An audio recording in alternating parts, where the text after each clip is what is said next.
Fala pessoal, dentro desse tema bens públicos, longe de mim, na verdade, querer lecionar ou doutrinar direito administrativo para vocês. Por isso que meu foco aqui é sempre pegar um ponto da disciplina, algo interessante, para conseguir debater com vocês, para conseguir formar um diálogo, fazendo um link com o direito do trabalho, com o processo do trabalho e com temas correlatos que o concurso trabalhista exige. E aqui no tema bens públicos, eu não quero debater com vocês características dos bens públicos, coisas que vocês vão encontrar na doutrina, na impenhorabilidade, imprescritibilidade, inalienabilidade do bem público, não. Outra coisa que nós já discutimos também, que eu tive a oportunidade de levantar o debate com vocês, foi a penhora de bem tombado. De acordo com o Código de Processo Civil, expliquei para vocês que há uma ordem de preferência, União, Estados e Municípios aí, e que no caso de penhora de bem tombado é possível porque esse bem não se insere no patrimônio público, ele ainda se insere no patrimônio particular. Mas Alexandre, então o que você vai discutir hoje quando você fala de bens públicos especificamente? Eu quero trabalhar com vocês um artigo bem interessante da nossa Constituição, que é o artigo 243, que ele fala o seguinte, ó: as propriedades rurais e urbanas de qualquer região do país onde forem localizadas culturas ilegais de plantas psicotrópicas ou prestem atenção, exploração de trabalho escravo na forma da lei, serão expropriadas e destinadas à reforma agrária e a programas de habitação popular sem qualquer indenização ao proprietário e sem qualquer prejuízo, e sem prejuízo de outras sanções previstas em lei, observado no que couber o disposto no parágrafo 5. Primeira coisa, diferença da desapropriação para a expropriação. A desapropriação ela pode ser feita pelo Poder Executivo, independentemente de uma chancela judicial. Mas quando eu falo em expropriar um bem, eu exijo necessariamente uma chancela judicial. Então, quando eu estou tratando da hipótese de uma propriedade em que eu encontro trabalhadores em condições análogas a de escravo, e eu quero expropriar esta propriedade, quem vai ser ou qual vai ser a justiça competente para julgar essa questão?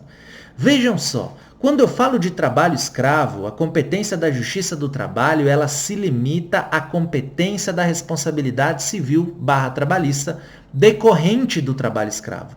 A competência da Justiça do Trabalho ela não alcança uma sanção outra que a sanção decorrente dessa responsabilidade civil e também de eventuais multas que venham a ser aplicadas ao empregador. Mas quando eu falo em uma sanção, quando eu falo em algum ilícito perpetrado, em punição, em aplicação de penalidades, isso vai para a Justiça Federal, embora nós tenhamos uma PEC tendente a deslocar para a Justiça do Trabalho o julgamento de questões criminais relacionadas ao trabalho. Então, quando eu falo em expropriar a propriedade em que foi encontrado o trabalho escravo, o que eu estou falando? Eu estou falando que eu preciso de um processo na Justiça Federal para fazer essa expropriação e para que essa expropriação, como resultado de uma sentença condenatória, beneficie o ente público e, de um modo geral, a sociedade. E vejam que essa expropriação destinará a propriedade à reforma agrária e a programas de habitação popular sem qualquer indenização ao proprietário e sem prejuízo de outras sanções previstas em lei. O que ela está falando? Olha, quando eu expropriar, esse bem vai ser destinado à reforma agrária. Até que ele seja destinado à reforma agrária, ele é um bem público. A partir do momento em que eu destino à reforma agrária, ele vai, obviamente, deixar de ser um bem público. E não vai impedir a aplicação de outras sanções àqueles que cometeram os ilícitos. Quais seriam essas outras sanções? As sanções, notadamente, de natureza criminal. Só que aí eu parto para o parágrafo único que ele fala o seguinte: todo e qualquer bem de valor econômico apreendido em decorrência do tráfico ilícito de entorpecentes e drogas afins e da exploração de trabalho escravo será confiscado e reverterá a fundo especial com destinação específica na forma da lei. Aqui ele já fala em outra coisa. Ele fala em apreensão do bem, o que não depende de ordem judicial. Essa apreensão aqui, ela depende do ato de uma autoridade administrativa que faz essa fiscalização. A Polícia Federal pode fazer essa apreensão de bens. O auditor fiscal do trabalho pode fazer essa apreensão de bens também, não fica vinculado única e exclusivamente ao trabalho do